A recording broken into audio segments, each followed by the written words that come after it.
শুরু করছি আজকের এই ভিডিওটি, যার বিষয়বস্তু হচ্ছে বাংলাদেশের সীমানা সহজে মনে রাখার উপায়। এই বিষয়টি আলোচনা করার আগে আমরা যে বিষয়টি সবার সাথে শেয়ার করতে চাই সেটি হচ্ছে, আমরা ছোটবেলায় সবাই বাংলাদেশের সীমানা পড়েছি সাধারণ জ্ঞান পড়ার সময় বা আমাদের সমাজের বিভিন্ন বিষয়বস্তু থাকাকালীন। সেখানে আমরা পড়েছি উত্তরে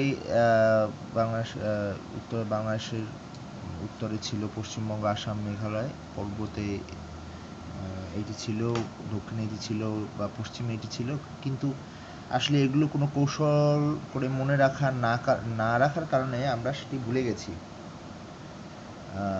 কিন্তু আমাদের সামনে যেহেতু বিসিএস পরীক্ষা বা অন্যান্য সরকারি চাকরির পরীক্ষা, সেহেতু এটি আমরা আর ভুলতে চাই না, এটি আমরা মনে রাখতে চাই। আর সেই মনে রাখার থেকেই আমার এই আজকের এই ভিডিওটি দেওয়া। আমরা এই মনে রাখার জন্য যে সূত্রটি ব্যবহার করব সেটি হচ্ছে পঞ্চ আমে তৃপ্ত মিজু মিয়ার বঙ্গ ও পশ্চিমবঙ্গ, অথবা এখানে এই সূত্রটিকে এইভাবে বলা যেতে পারে, পঞ্চ আমে তৃপ্ত মিজু ও রাম মিয়ার বঙ্গ ও পশ্চিমবঙ্গ। তাহলে আমরা দেখিনি বাংলাদেশের মানচিত্রে এটি কিভাবে আমরা আমার এই সূত্রটি কিভাবে আমরা ব্যবহার করতে পারি। আমরা এই সূত্রটি ব্যবহার করার জন্য একটা জিনিস মনে রাখবো, সেটি হচ্ছে আমরা এরকম করে ঘড়ির কাঁটার দিকে যাব।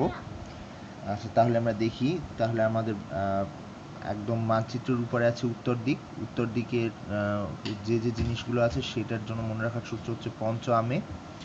তাহলে পঞ্চতে হচ্ছে হলো ভারতের পশ্চিমবঙ্গ, আতে হচ্ছে হলো আসাম এবং মেতে দেখা যাচ্ছে মেঘালয়। তারপর আমরা আসবো ঘড়ির কাঁটার দিকে, অর্থাৎ ঘড়ির ডান দিকে, সেটিতে আছে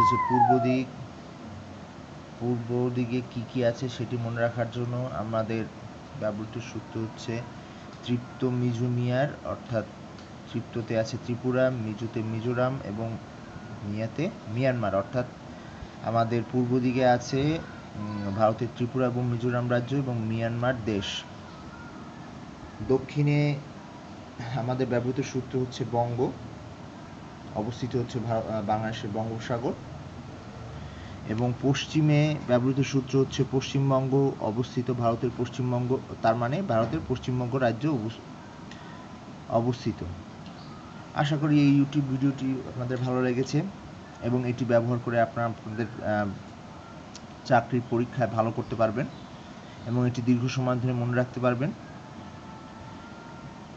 এই আশাবাদ ব্যক্ত করে, এবং তার সাথে সাথে এটিও আশা করে যে আপনারা এই ইউটিউব ভিডিওটি পছন্দ করবেন বা আপনাদের কোনো কমেন্ট থাকলে বা আমাকে কোনো পরামর্শ দেওয়ার থাকলে সেটিও অবশ্যই আমাদের জানাবেন। এই আশাবাদ ব্যক্ত